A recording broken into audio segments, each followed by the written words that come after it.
సంఖ్యాకాండము 20వ అధ్యాయం.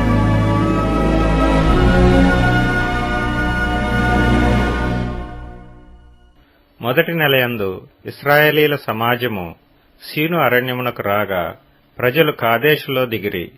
అక్కడ మిరియాము చనిపోయి పాతిపెట్టబడెను. ఆ సమాజమునకు నీళ్లు లేకపోయినందున వారు మోషే అహరోనులకు విరోధముగా పోగైరి. జనులు మోషేతో వాదించుచు, అయ్యో, మా సహోదరులు యెహోవా ఎదుట చనిపోయినప్పుడు మేమును చనిపోయిన ఎడల ఎంతో మేలు. అయితే మేమును మా పశువులను ఇక్కడ చనిపోవునట్లు ఈ అరణ్యములోనికి యెహోవా సమాజమును మీరేలా తెచ్చితిరి? ఈ కానిచోటికి మమ్ము తెచ్చుటకు ఐగుప్తులో నుండి మమ్మను ఏల రప్పించితిరి?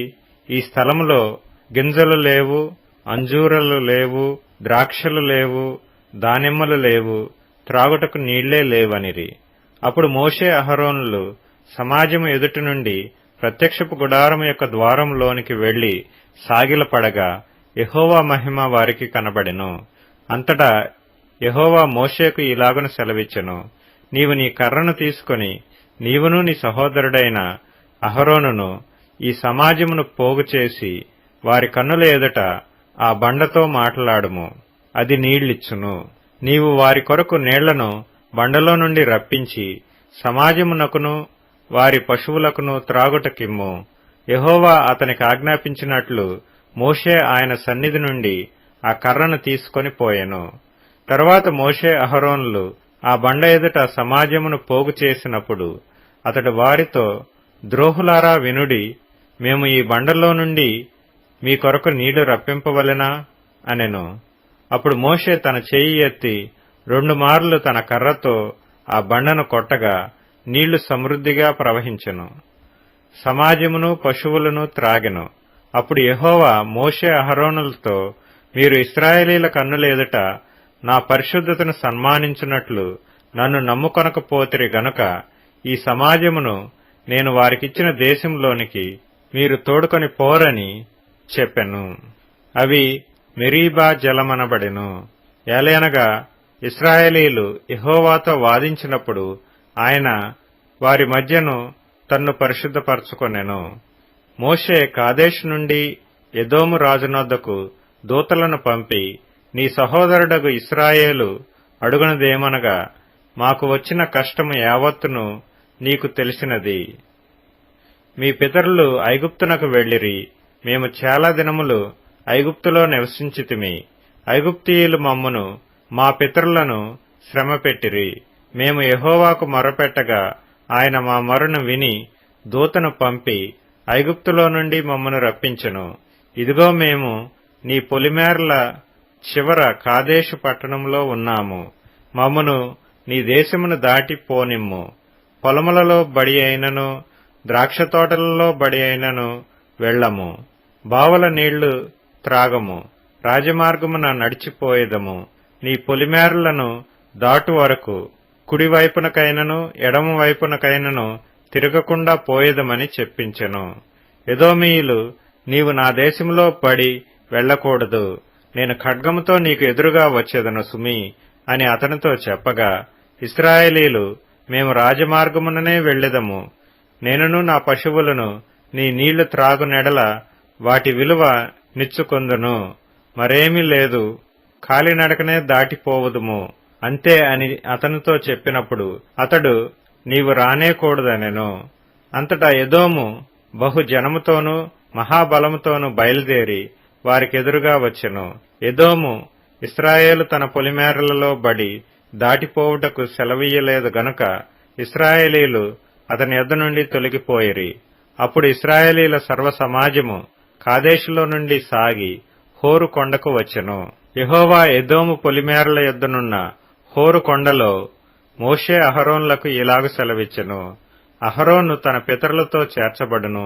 ఎలయనగా మెరీబా నీళ్ల యొద్ద మీరు నా మాట వినక నా మీద తిరుగుబాటు చేసితిరి గనుక నేను ఇశ్రాయేలీలకు ఇచ్చిన దేశమందు అతడు ప్రవేశింపడు. నీవు అహరోనును అతని కుమారుడైన ఎలియాజరును తోడుకొని హోరు కొండ ఎక్కి అహరోను వస్త్రములు తీసి అతని కుమారుడైన ఎలియాజరునకు తొడిగించుము. అహరోను తన పితరులతో చేర్చబడి అక్కడ చనిపోవును. యెహోవా ఆజ్ఞాపించినట్లు మోషే చేసెను. సర్వ సమాజము చూచుచుండగా వారు హోరు కొండనెక్కిరి. మోషే అహరోను వస్త్రములు తీసి అతని కుమారుడైన ఎలెయాజరునకు తొడిగించెను. అహరోను కొండ శిఖరమున చనిపోయెను. తరువాత మోషేయు ఎలియాజరును ఆ కొండ దిగి వచ్చిరి.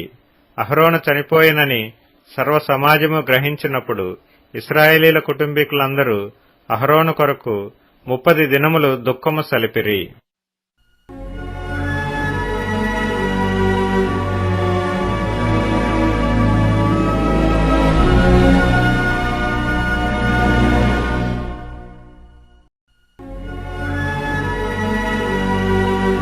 సంఖ్యాకాండము 21వ అధ్యాయం.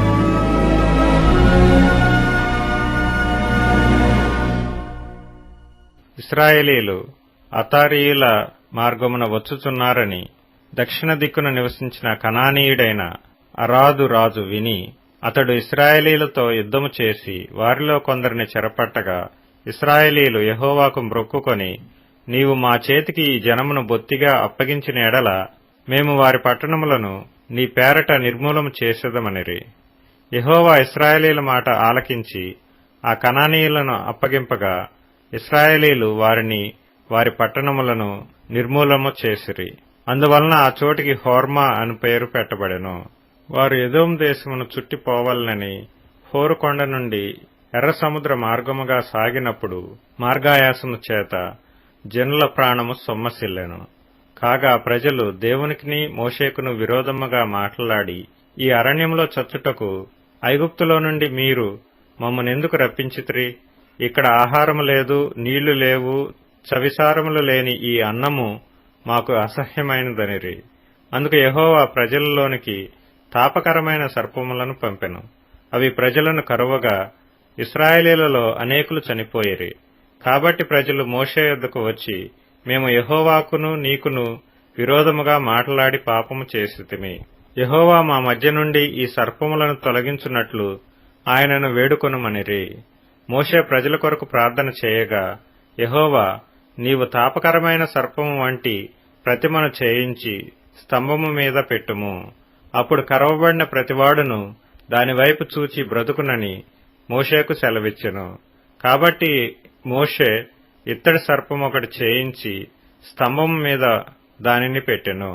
అప్పుడు సర్పపు కాటు తినిన ప్రతివాడు ఆ ఇత్తడి సర్పమును నిదానించి చూచినందున బ్రతికెను. తరువాత ఇశ్రాయేలీలు సాగి ఓబోతులో దిగిరి. ఓబోతులో నుండి వారు సాగి సూర్యోదయ దిక్కున, అనగా మోయాబు ఎదుట అరణ్యమందలి ఈయే అబారీము నొద్ద దిగిరి. అక్కడ నుండి వారు సాగి జెరెదు లోయలో దిగిరి.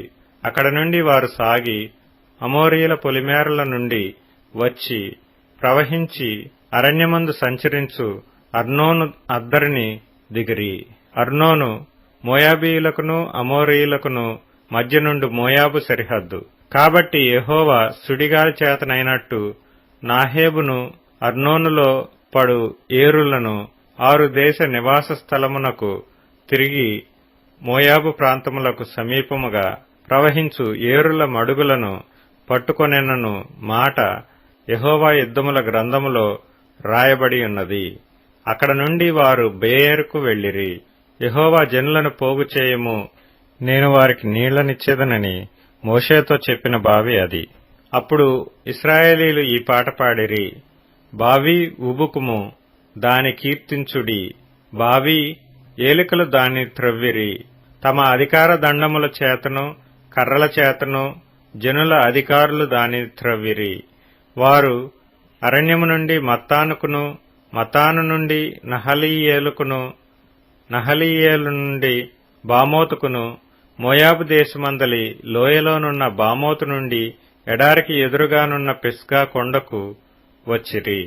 ఇశ్రాయేలీలు అమోరీయుల రాజైన సీహోను నొద్దకు దూతలను పంపి, మమ్మును నీ దేశములో బడి వెళ్లనిమ్ము, మేము పొలములకైనను ద్రాక్ష తోటలకైనను పోము, బావుల నీళ్లు త్రాగము, మేము నీ పొలిమేరలను దాటు వరకు రాజమార్గములోనే నడిచిపోదుమని అతనితో చెప్పించిరి. అయితే సీహోను ఇశ్రాయేలీయులను తన పొలిమేరలను దాటనియ్యలేదు. మరియు సీహోను తన సమస్త జనమును కూర్చుకొని ఇశ్రాయేలీయులను ఎదుర్కొనుటకు అరణ్యములోనికి వెళ్లి యాహాజుకు వచ్చి ఇశ్రాయేలీయులతో యుద్ధము చేసెను. ఇశ్రాయేలీయులు వానిని కత్తివాత హతము చేసి వాని దేశమును అర్నోను మొదలుకొని ఎబ్బోకు వరకు అనగా అమ్మోనీయుల దేశము వరకు స్వాధీనపరుచుకొనిరి. అమ్మోనీయుల పొలిమేర దుర్గమమైనది. అయినను ఇశ్రాయేలీయులు ఆ పట్టణములన్నిటినీ పట్టుకొనిరి. ఇశ్రాయేలీయులు అమోరీయుల పట్టణములన్నిటిలోనూ హెష్బోనులోనూ దాని పల్లెలన్నిటిలోనూ దిగిరి. హెష్బోను అమోరీయుల రాజైన సీహోను పట్టణము. అతడు అంతకు మునుపు మోయాబు రాజుతో యుద్ధము చేసి అర్నోను వరకు వాని దేశమంతయు పట్టుకొనెను. కాబట్టి సామెతలు పలుకు కవులు ఇట్లు చెప్పుదురు: హెష్బోనుకు రండి, సీహోను పట్టణమును కట్టవలెను, దానిని స్థాపింపవలెను. హెష్బోను నుండి అగ్ని బయలు వెళ్లెను, సీహోను పట్టణము నుండి జ్వాలలు బయలు వెళ్లెను. అది మోయాబునకు చేరిన 6 దేశమును కాల్చెను. అర్నోను యొక్క ఉన్నత స్థలముల ప్రభువులను కాల్చెను. మోయాబు, నీకు శ్రమ! కెమోషు జనులారా, మీరు నశించితిరి. తప్పించుకొనిన తన కుమారులను తన కుమార్తెలను అతడు అమోరీయుల రాజైన సీహోనుకు చెరగా ఇచ్చెను. వాటి మీద గురిపెట్టి కొట్టితిమి. దీబోను వరకు హెష్బోను నశించెను. నోఫహు వరకు దాని పాడు చేసితిమి. అగ్ని వలన మేదెబా వరకు పాడు చేసితిమి. అట్లు ఇశ్రాయేలీయులు అమోరీయుల దేశములో దిగిరి. మరియు యాజెరు దేశమును సంచరించి చూచుటకై మోషే మనుషులను పంపగా వారు దాని గ్రామములను వశము చేసుకొని అక్కడనున్న అమోరీయులను తోలివేసిరి. వారు తిరిగి బాషాను మార్గముగా వెళ్లినప్పుడు బాషాను రాజైన ఓగును అతని సమస్త జనమును ఎద్రెయిలో యుద్ధము చేయుటకు వారిని ఎదుర్కొన బయలుదేరగా యెహోవా మోషేతో ఇట్లనెను: అతనికి భయపడకుము. నేను అతనిని అతని సమస్త జనమును అతని దేశమును నీ చేతికి అప్పగించితిని. నీవు హెష్బోనులో నివసించిన అమోరీయుల రాజైన సీహోనుకు చేసినట్లు ఇతనికిని చేయుదువు. కాబట్టి వారు అతనిని అతని కుమారులను అతనికి ఒక్కడైనను శేషించకుండా అతని సమస్త జనమును అతని దేశమును స్వాధీనపరుచుకొనిరి.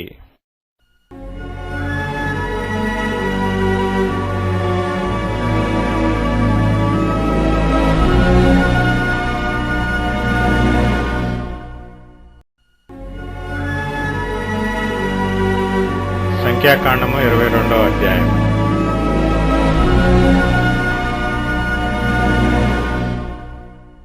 తర్వాత ఇశ్రాయేలీయులు సాగి యెరికోకు ఎదురుగా యొర్దాను తీరముననున్న మోయాబు మైదానములలో దిగిరి.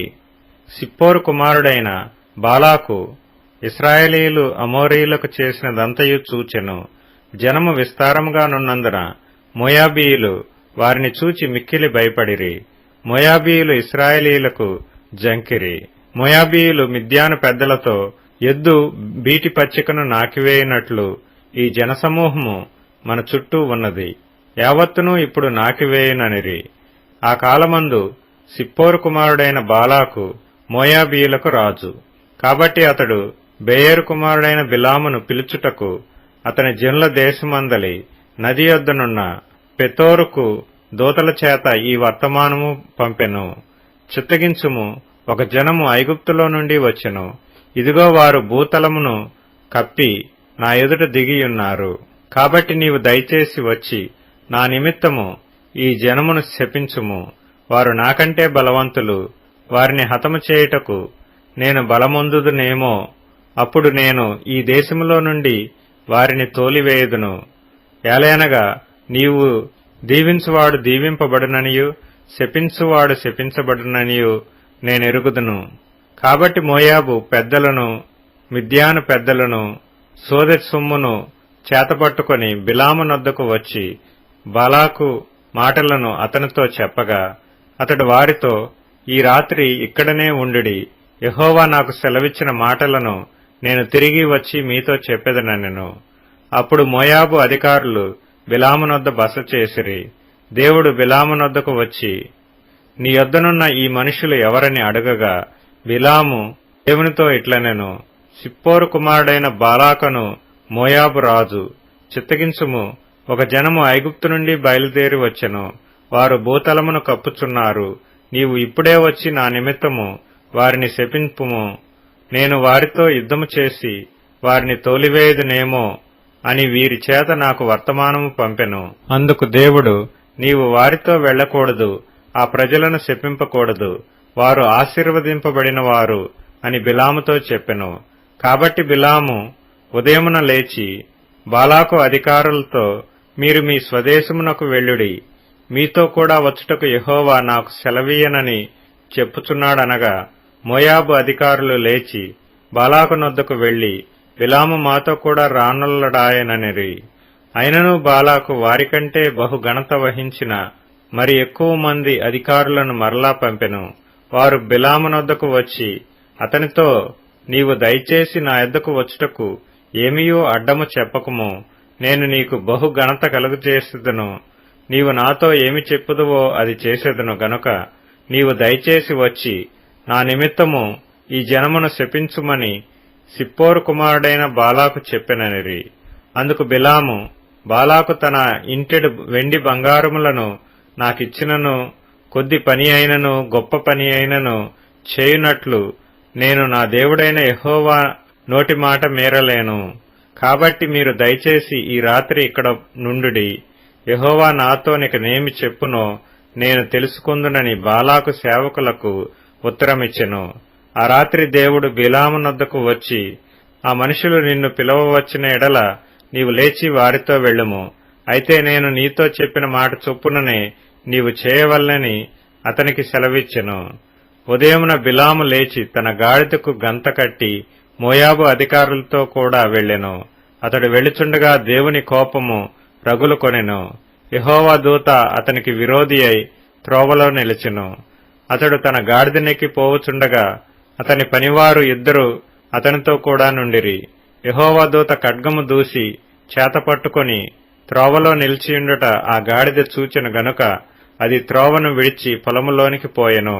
బిలాము గాడిదను దారికి మలుపవలెనని దాని కొట్టగా యెహోవా దూత ఇరుప్రక్కలను గోడలు గల ద్రాక్ష తోటల సందులో నిలిచెను. గాడిద యెహోవా దూతను చూచి గోడమీద పడి బిలాము కాలును గోడకు అదిమెను గనుక అతడు దాని మరలా కొట్టెను. యెహోవా దూత ముందు వెళ్ళుచు కుడికైనను ఎడమకైనను తిరుగుటకు దారి లేని ఇరుకుచోటను నిలవగా గాడిద యెహోవా దూతను చూచి బిలాముతో కూడా క్రింద కూలబడెను. కనుక బిలాము కోపము మండి తన చేతి కర్రతో గాడిదను కొట్టెను. అప్పుడు యెహోవా ఆ గాడిదకు వాక్కు నిచ్చెను గనుక అది, నీవు నన్ను ముమ్మారు కొట్టితివి, నేను నిన్నేమి చేసితినని బిలాముతో అనగా, బిలాము, నీవు నా మీద తిరుగుబడితివి, నా చేత ఖడ్గమున్న ఎడల నిన్ను చంపియుందునని గాడిదతో అనెను. అందుకు గాడిద, నేను నీ దాననైనది మొదలుకొని నేటి వరకు నీవు ఎక్కుచూ వచ్చిన నీ గాడిదను కానా, నేనెప్పుడైనా నీకిట్లు చేయుట కద్దా అని బిలాముతో అనగా అతడు లేదనెను. అంతలో యెహోవా బిలాము కన్నులు తెరచెను గనుక దూసిన ఖడ్గము చేత పట్టుకుని త్రోవలో నిలిచియున్న యెహోవా దూతను అతడు చూచి తల వంచి సాష్టాంగ నమస్కారము చేయగా, యెహోవా దూత, ఈ ముమ్మారు నీ గాడిదను నీ వేల కొట్టితివి, ఇదిగో నీ ఎదుట నీ నడత విపరీతమైనది గనుక నేను నీకు విరోధినై బయలుదేరి వచ్చితిని. ఆ గాడిద నన్ను చూచి ఈ ముమ్మారు నా ఎదుట నుండి తొలగెను, అది నా ఎదుట నుండి తొలగని ఎడల నిశ్చయముగా నేనప్పుడే నిన్ను చంపి దాని ప్రాణమును రక్షించిందునని అతనితో చెప్పెను. అందుకు బిలాము, నేను పాపం చేసితిని, నీవు నాకు ఎదురుగా త్రోవలో నిలుచుట నాకు తెలిసినది కాదు, కాబట్టి ఈ పని నీ దృష్టికి చెడ్డదైతే నేను వెనుకకు వెళ్ళెదనని యెహోవా దూతతో చెప్పగా, యెహోవా దూత, నీవు ఆ మనుషులతో కూడా వెళ్ళుము, అయితే నేను నీవు చెప్పు మాటయే కాని మరేమీయూ పలకకూడదని బిలాముతో చెప్పెను. అప్పుడు బిలాము బాలాకు అధికారులతో కూడా వెళ్ళెను. బిలాము వచ్చినని బాలాకు విని ఆ పొలిమేర్ల చివరనున్న అర్నోను తీరమునందలి మోయాబు పట్టణము వరకు అతనిని ఎదుర్కొన బయలువెళ్లగా, బాలాకు బిలాముతో, నిన్ను పిలుచుటకు నేను నీ యొద్దకు దూతలను పంపింటిని గదా, నా యొద్దకు నీవేళ రాకపోతివి, నిన్ను గణపరచు సమర్థుడును కానా అనెను. అందుకు బిలాము, ఇదిగో నీ యొద్దకు వచ్చితిని, అయిననేమి, ఏదైనను చెప్పుటకు నాకు శక్తి గలదా? దేవుడు నా నోట పలికించు మాటయే పలికెదనని బాలాకుతో చెప్పెను. అప్పుడు బిలాము బాలాకుతో కూడా వెళ్ళెను. వారు కిర్యత్ హుచ్చోతుకు వచ్చినప్పుడు బాలాకు ఎడ్లను గొర్రెలను బలిగా అర్పించి కొంత భాగము బిలాముకును అతని యొద్దనున్న అధికారులకును పంపెను. మరునాడు బాలాకు బిలామును తోడుకొని పోయి బయలు యొక్క ఉన్నత స్థలముల మీద నుండి జనులను చివరి వరకు చూడవలెనని అతనిని అచ్చోట ఎక్కించెను.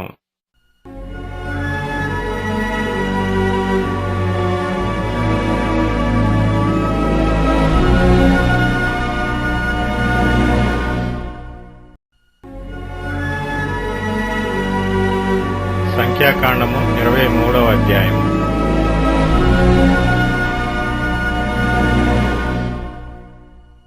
అప్పుడు బిలాము, ఇక్కడ నేను బలి అర్పించుటకు 7 బలిపీఠములను కట్టించి ఇక్కడ 7 కోడెలను 7 పొట్టేళ్లను సిద్ధపరచుమని బాలాకుతో చెప్పెను. బిలాము చెప్పినట్లు బాలాకు చేయగా బాలాకును బిలామును ప్రతి బలిపీఠం మీద 1 కోడెను 1 పొట్టేలును దహన బలిగా అర్పించిరి.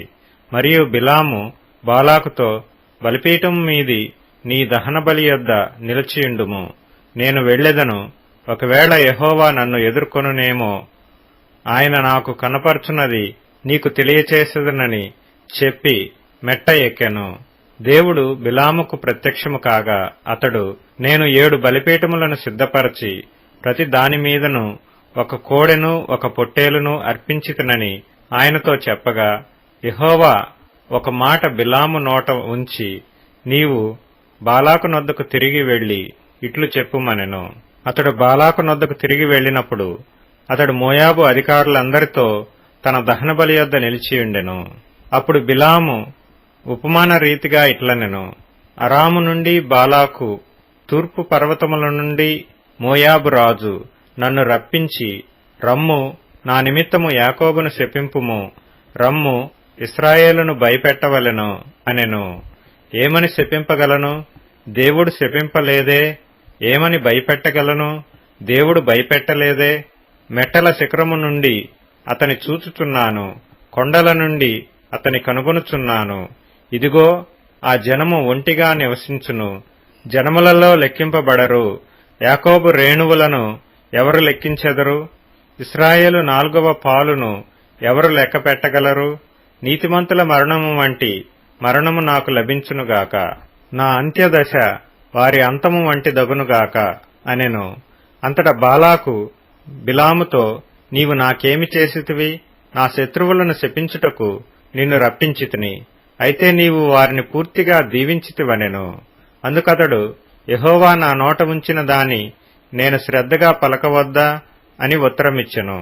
అప్పుడు బాలాకు, దయచేసి నాతో కూడా మరి ఒక చోటికి రమ్ము, అక్కడ నుండి వారిని చూడవచ్చును. వారి చివర మాత్రమే కనబడును గాని వారందరూ నీకు కనబడరు. అక్కడ నుండి నా నిమిత్తము వారిని శపింపవలనని అతనితో చెప్పి పిస్గా కొననున్న కావలివారి పొలమునకు అతని తోడుకొని పోయి 7 బలిపీఠములను కట్టించి ప్రతి బలిపీఠము మీద 1 కోడెను 1 పొట్టేలును అర్పించెను. అతడు, నీవు ఇక్కడ నీ దహన బలి యొద్ద నిలిచియుండుము, నేను అక్కడ యెహోవాను ఎదుర్కొందునని బాలాకుతో చెప్పగా, యెహోవా బిలామును ఎదుర్కొని ఒక మాటను అతని నోట ముంచి, నీవు బాలాకు నొద్దకు తిరిగి వెళ్లి ఇట్లు చెప్పుమనెను. అతడు బాలాకు నొద్దకు వెళ్ళినప్పుడు అతడు తన దహనబలి యొద్ద నిలిచియుండెను. మోయాబు అధికారులను అతని యొద్ద నుండిరి. బాలాకు యెహోవా ఏమి చెప్పెనని అడగగా బిలాము ఉపమాన రీతిగానిట్లనెను. బాలాకు, లేచి వినుము, సిప్పోరు కుమారుడా, చెవినొగ్గి నా మాట ఆలకించుము. దేవుడు అబద్ధమాడుటకు ఆయన మానవుడు కాడు, పశ్చాత్తాపపడుటకు ఆయన నరపుత్రుడు కాడు. ఆయన చెప్పి చేయకుండునా, ఆయన మాట ఇచ్చి స్థాపింపకుండునా? ఇదిగో దీవించుమని నాకు సెలవాయెను, ఆయన దీవించెను, నేను దాని మార్చలేను. ఆయన యాకోబులో ఏ దోషమును కనుగొనలేదు, ఇశ్రాయేలులో ఏ వంకరతనమును చూడలేదు. అతని దేవుడైన యెహోవా అతనికి తోడై ఉన్నాడు. రాజు యొక్క జయధ్వని వారిలోనున్నది. దేవుడు ఐగుప్తులో నుండి వారిని రప్పించెను. గురుపోతు వేగము వంటి వేగము వారికి కలదు. నిజముగా యాకోబులో మంత్రము లేదు, ఇశ్రాయేలులో శకునము లేదు. ఆయా కాలములందు దేవుని కార్యములు యాకోబు వంశస్థులకు ఇశ్రాయేలీలకు తెలియజెప్పబడును. ఇదిగో ఆ జనము ఆడు సింహం వలె లేచును. అది సింహం వలె నిక్కి నిలుచును. అది వేటను తిని చంపబడిన వాటి రక్తము త్రాగు వరకు పండుకొనదు. అంతట బాలాకు, నీవు ఏమాత్రమును వారిని శపింపనూ వద్దు, దీవింపనూ వద్దు అని బిలాముతో చెప్పగా, బిలాము, యెహోవా చెప్పినదంతయు నేను చేయవలెనని నేను నీతో చెప్పలేదా అని బాలాకుకు ఉత్తరమియ్యగా, బాలాకు, నీవు దయచేసి రమ్ము, నేను వేరొక చోటికి నిన్ను తోడుకొని పోయేదను. అక్కడ నుండి నా నిమిత్తము నీవు శపించుట దేవుని దృష్టికి అనుకూలమగునేమో అని బిలాముతో చెప్పెను. బాలాకు ఎడారికి ఎదురుగానున్న పెయేరు శిఖరమునకు బిలామును తోడుకొని పోయిన తరువాత, బిలాము, ఇక్కడ నాకు 7 బలిపీఠములను కట్టించి ఇక్కడ 7 కోడెలను 7 పొట్టేళ్లను సిద్ధపరచుమని బాలాకుతో చెప్పెను. బిలాము చెప్పినట్లు బాలాకు చేసి ప్రతి బలిపీఠం మీద 1 కోడెను 1 పొట్టేలును అర్పించెను.